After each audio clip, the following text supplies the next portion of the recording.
नमस्कार। चित्तौड़ दर्शन में आज समाचार में पुनः आप सभी का स्वागत है। आज हमें अपने स्टूडियो से निकलकर बाहर आना पड़ा और गंभीर नदी पर इसलिए आना पड़ा क्योंकि मानसून आने में अब अधिक समय नहीं है और कुछ दिनों बाद मानसून दस्तक देने वाला है।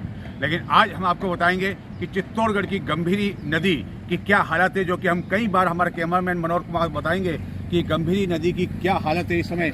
क्या प्रशासन सो रहा है या क्या औद्योगिक प्रतिष्ठान चित्तौड़गढ़ में बड़े बड़े हैं कई तरह के दावे तो करते हैं कि वो विकास के लिए चित्तौड़गढ़ के लिए ये कर रहे हैं वो कर रहे हैं, लेकिन क्या एक छोटी सी गंभीर नदी के लिए उनके पास जो बड़ी बड़ी मशीनें हैं क्या वह नहीं भिजवा सकते हैं इस गंभीर नदी को सफाई करने के लिए? क्या प्रशासन भी इंतजार कर रहा है कि कब मानसून आ जाए, कब बारिश आ जाए और इसके साथ में ये जो कचरा है, ये गंदा पानी है, ये बहाव के साथ चला जाए? जबकि अभी समय है प्रशासन के पास में, औद्योगिक प्रतिष्ठानों के पास में कि इस गंभीर नदी की अच्छी तरह से सफाई करें और यहाँ अच्छी तरह से इसकी और खुदाई भी हो सकती है ताकि गंभीर नदी गहरी हो सकती है। आपको याद होगा कि काफ़ी वर्षों पूर्व चित्तौड़गढ़ में एक तत्कालीन जिला कलेक्टर द्वारा दुर्ग पर जो गौमुख कुंड है, कभी कल्पना भी नहीं की होगी हमने कि क्या गौमुख कुंड की सफाई हो सकती है, लेकिन इसके बावजूद जो है उसकी सफाई हुई, गहरा किया गया और कई बड़ी मशीनें लगाई गई। एक सपने जैसा ये था कि गौमुख कुंड के क्या, क्योंकि इतिहास में कभी ऐसा नहीं हुआ जो कि उस समय एक तत्कालीन जिला कलेक्टर ने दिखाया था। लेकिन आज जो गंभीर नदी की स्थिति है, इसको लेकर हालांकि नगर परिषद ने गत दिनों यहाँ नाव बेचकर जो है कुछ काम किया था, गंदगी हटाई थी एवं जो ये प्रदूषण ऊपर देख रहे हैं, आप काई देख रहे हैं, वह भी हटाने का काम किया था। लेकिन यह इतना बड़ा काम है कि केवल नगर परिषद के बलबूते संभव नहीं है, इसके लिए बड़ी बड़ी मशीनों की आवश्यकता पड़ेगी। और ये चित्तौड़गढ़ में बड़े औद्योगिक प्रतिष्ठान जो हैं, जिले में जो बड़े औद्योगिक प्रतिष्ठान हैं, उनके पास ऐसी बड़ी बड़ी मशीनें मौजूद है। आवश्यकता केवल इस बात की है जिला प्रशासन को आवश्यक दिशा निर्देश प्रदान करने की। और ये हमारी समझ से परे है, बाहर है कि आखिरकार जिला प्रशासन इस गंभीर समस्या की ओर ध्यान क्यों नहीं दे रहा है, जबकि नगर के मध्य से होकर बहकर गुजरने वाली इस गंभीरी नदी को जो है चित्तौड़गढ़ की गंगा नदी भी कहा जाता है। लेकिन ये गंगा नदी सोचती होगी, आंसू बहाती होगी अपनी दूरदर्शा पर कि क्या मुझे गंगा नदी कहा जाता केवल दिखावे के लिए कहा जाता है। जो भारत की गंगा नदी है उसके लिए केंद्र सरकार ने बहुत कुछ किया सफाई के लिए, उसका 1% राशि भी इस पर खर्च कर दे, 1% की भी आवश्यकता नहीं, उससे कम भी राशि यदि इस नदी की साफ सफाई पर खर्च कर दी जाए, यानी कि चित्तौड़गढ़ की गंगा नदी पर, तो ये स्वच्छ हो सकती है। और इसी गंभीरी नदी में गणपति प्रतिमाओं का प्रति साल विसर्जन होता है। तो क्या हम इस गंभीरी नदी में, हमारे कैमरामैन बताएंगे कि किस तरह जो है गंदगी है, या चप्पल है, बूट है, काई है, मटके और न जाने क्या क्या गंदगी यहाँ पड़ी हुई है।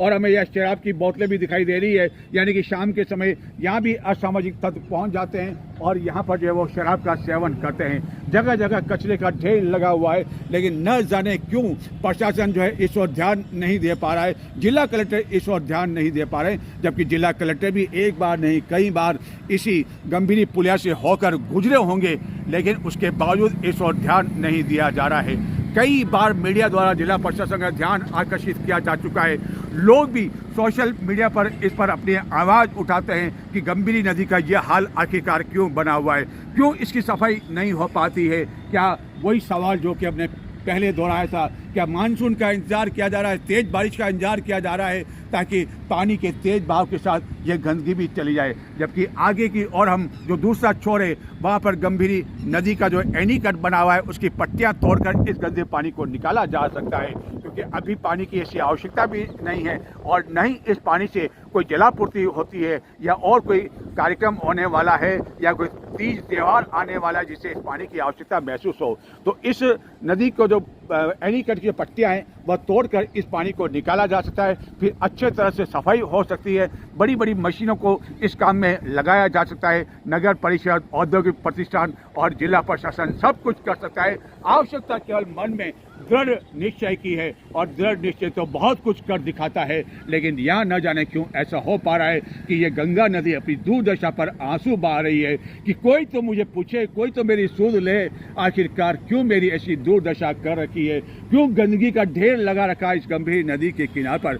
यह वही गंभीर नदी है जहाँ की कई बार लोग आते हैं, नदी किनारे पे नहाते हैं, लेकिन नहाना तो बहुत दूर, यहाँ कुछ पल रहना भी बहुत मुश्किल हो पा रहा है और न जाने क्यों इस ओर इसकी अनदेखी की जा रही है इस गंभीर नदी की ओर। उम्मीद की जानी चाहिए, हालांकि संभावना कम है, हम खुद कह रहे हैं कि संभावना कम है कि मानसून आने में अभी भी 7-8 दिन का समय है और बहुत समय है 7-8 दिन का समय इस गंभीर नदी की सफाई करने को लेकर। उम्मीद की जानी चाहिए कि जो है ये सफाई की जाए और इसको और ध्यान दिया जाए। अब देखना ही है कि जिला प्रशासन जो विकास होने के लिए मीडिया कर्मी से सुझाव मांगता है, दावे करता है, लेकिन इसके बावजूद ज्वलंत समस्या है उस ओर वह ध्यान नहीं दे पा रहा है। नजर डालते हैं अब आज के दूसरे समाचारों की ओर।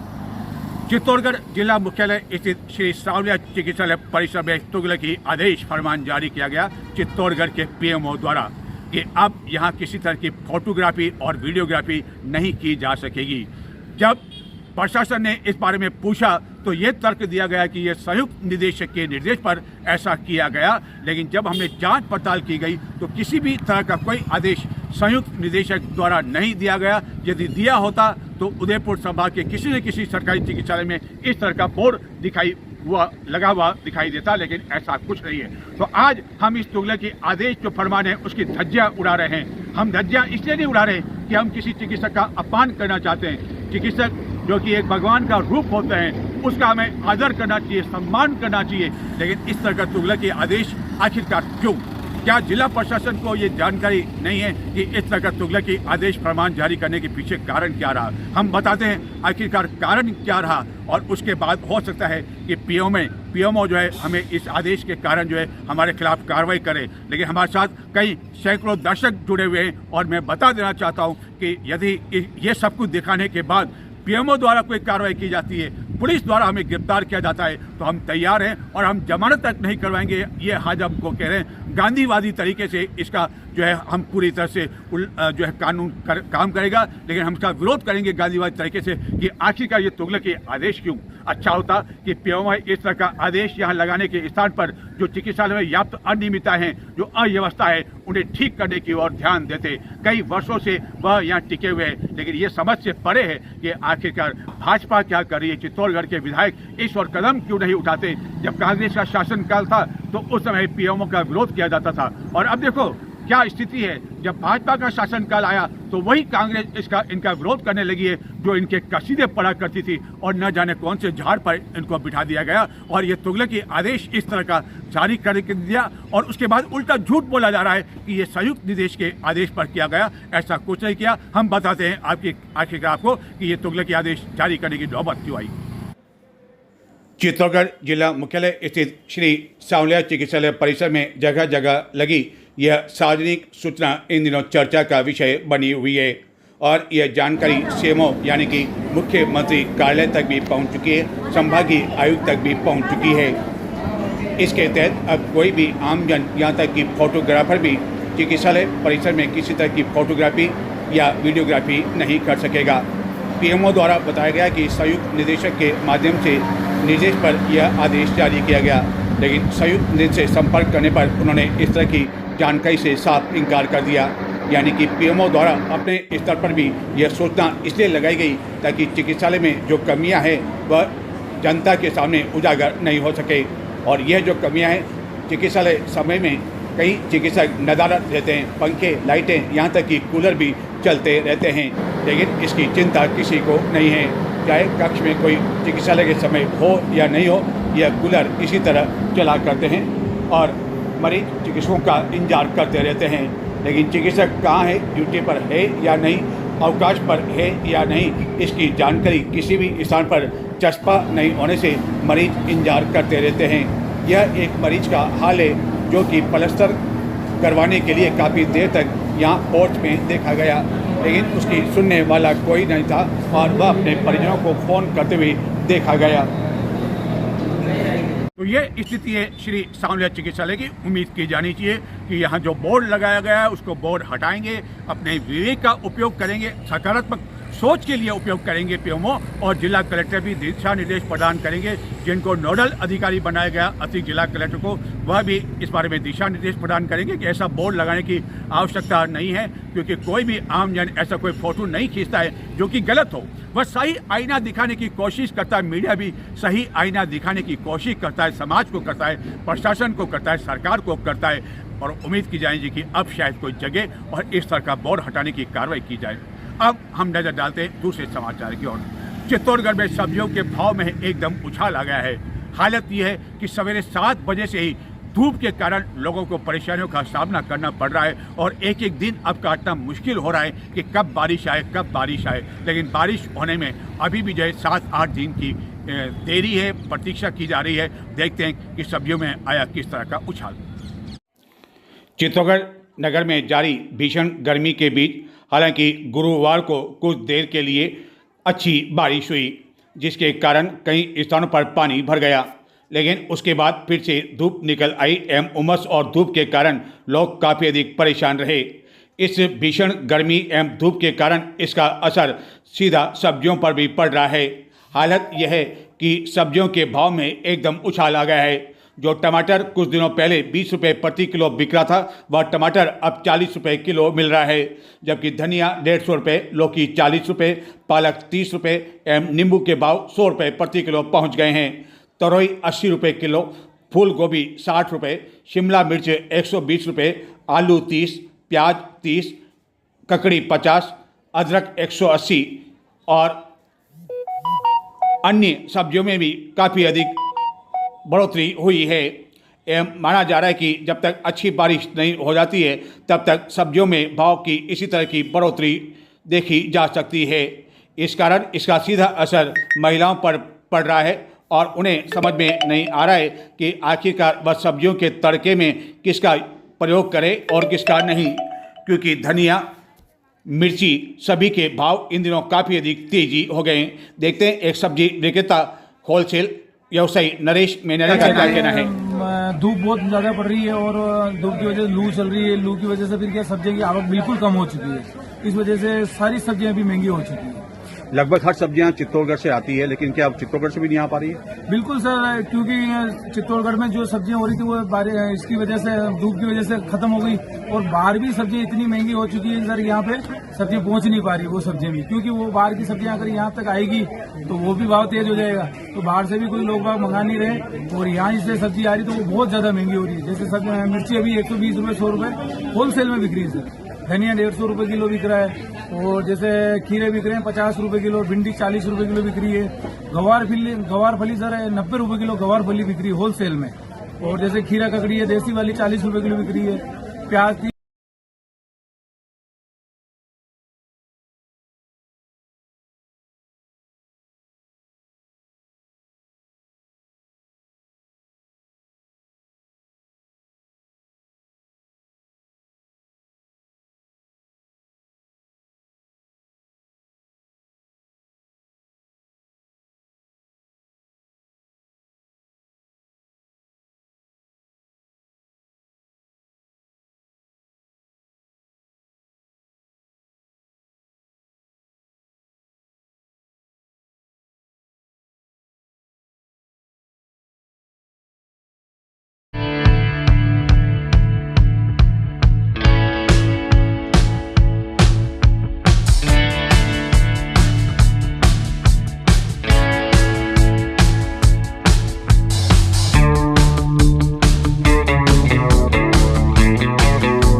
World class safety, world class water hygiene, world class rides तैयार हैं। हमें बस आपका इंतजार है। शंकुज वाटर पार्क एंड रिसोर्ट।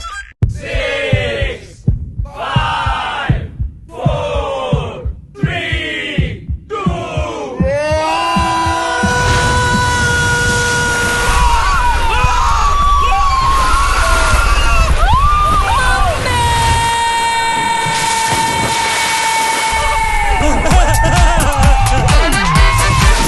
डर जब मस्ती में भीग जाए, हर दिल खुश हो जाए। शंकूज वाटर पार्क, हर दिल खुश हो जाए। अच्छी वाली लेना, बिल्कुल भी ब्लर मत करना। पकड़ो पकड़ो पकड़ो, परफेक्ट।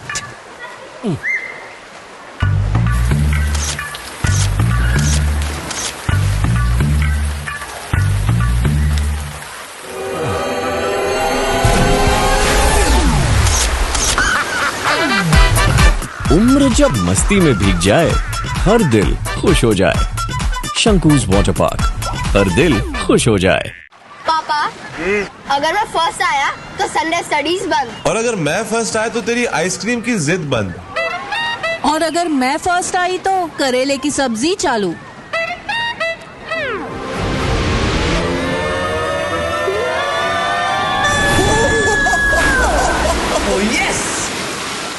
करेले की सब्जी। हार जीत जब मस्ती में भीग जाए, हर दिल खुश हो जाए। शंकूज वाटर पार्क, हर दिल खुश। ब्रेक के बाद चित्तौड़ दर्शन में आप सभी का पुनः स्वागत है। आपने बगुलों के बारे में तो काफ़ी कुछ सुना होगा, काफ़ी जानकारी भी होगी, लेकिन आपको ये आश्चर्य होगा, हैरत होगा कि चित्तौड़गढ़ के मधुवन कॉलोनी में इन दिनों एक दो नहीं असंख्य बगुलों ने डेरा डाल रखा। एक नहीं, कई पेड़ों पर उन्होंने डेरा डाल रखा है। आखिरकार ऐसा क्यों, हम बताते हैं आपको कि इस समय बगुलों ने क्यों डाल रखा है मधुवन में कई पेड़ों पर अपना डेरा और बना रखा है घोंसला। चित्तौड़गढ़ नगर के मधुवन क्षेत्र में इन दिनों बड़ी संख्या में बगुला पक्षियों ने डेरा डाल रखा है। यहाँ एशियन ओपन, बिल स्टॉक, जल काक, बगुलों का जमावड़ा लगा हुआ है। नगर में इस प्रकार आबादी क्षेत्र में ओपन बिल स्टॉक का दिखावा और वहाँ घोंसला बनाना कुछ अलग ही बात है। इसका प्रमुख कारण इस क्षेत्र में कई कांटेदार पेड़ हैं जो इन पक्षियों के घोंसले बनाने का उपयुक्त स्थान है। साथ ही यहाँ आसपास पानी भी होने की वजह से पर्याप्त भोजन इन बगुलों के लिए उपलब्ध है। ओपन बिल स्टॉक का मुख्य भोजन घोंचका, मछली, केंचुए एवं अन्य छोटे जलीय जंतु होते हैं। यह एक पानी का मांसाहारी पक्षी है। यह पक्षी जलाशयों, नम भूमियों एवं नदी की तलहटियों में दिखते हैं। प्रजनन के बाद यह पक्षी अक्टूबर माह में अपने मूल स्थान पर चले जाते हैं और यह समय इन बगुलों के लिए प्रजनन काल है, जिसके कारण इन दिनों चित्तौड़गढ़ के मधुवन क्षेत्र में मुख्य मार्ग पर कई पेड़ों पर बड़ी संख्या में इन बगुलों ने घोंसला बना रखा है। इस दौरान यह समूह में घोंसले बनाकर रहते हैं। अक्टूबर के बाद यह तालाब के किनारे या सूनी जगह पर अलग थलग रहते हैं, इसलिए इनकी मौजूदगी लोगों की नज़रों में कम ही आती है। लेकिन प्रजनन काल में यह बड़ी संख्या में झुंड में देखे जा सकते हैं। मधुवन में कई पेड़ों पर बड़ी संख्या में इमली, बरगद, पीपल, बबूल, बांस के पेड़ों पर इन्होंने घोंसले बना रखे हैं एवं बांस के पेड़ों पर विशेष रूप से यह घोंसले देखे जा रहे हैं। एक पेड़ पर 40 से 50 घोंसले तक बने हुए हैं। प्रत्येक घोंसले में 4 से 5 अंडे होते हैं। सितंबर के अंत तक इनके चूजे बड़े होकर उड़ने में समर्थ हो जाते हैं और अक्टूबर में यह पक्षी यहाँ से चले जाते हैं। बगुला जीवन काल में सिर्फ एक बार जोड़ा बनाते हैं और जीवन पर्यंत साथ रहते हैं। एक साथी की मृत्यु के पश्चात यह दूसरा साथी चुन लेते हैं।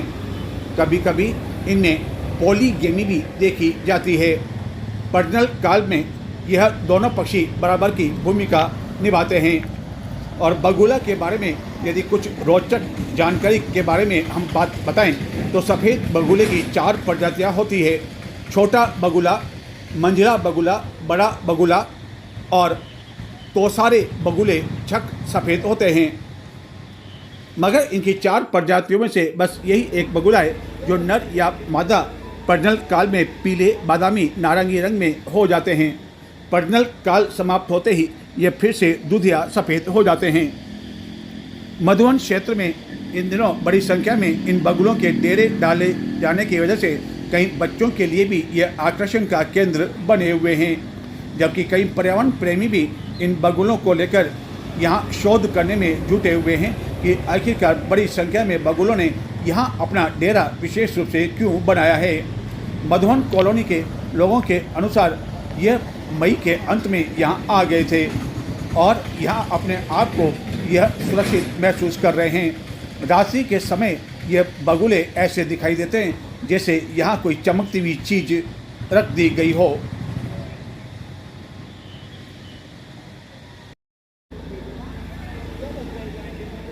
नजर डालते हैं कुछ और समाचार की ओर।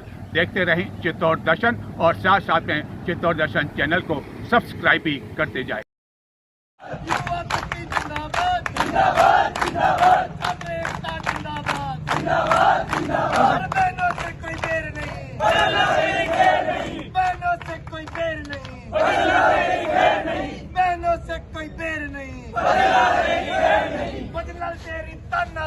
नहीं चलेगी, नहीं चलेगी, तेरी तानाशाही नहीं चलेगी।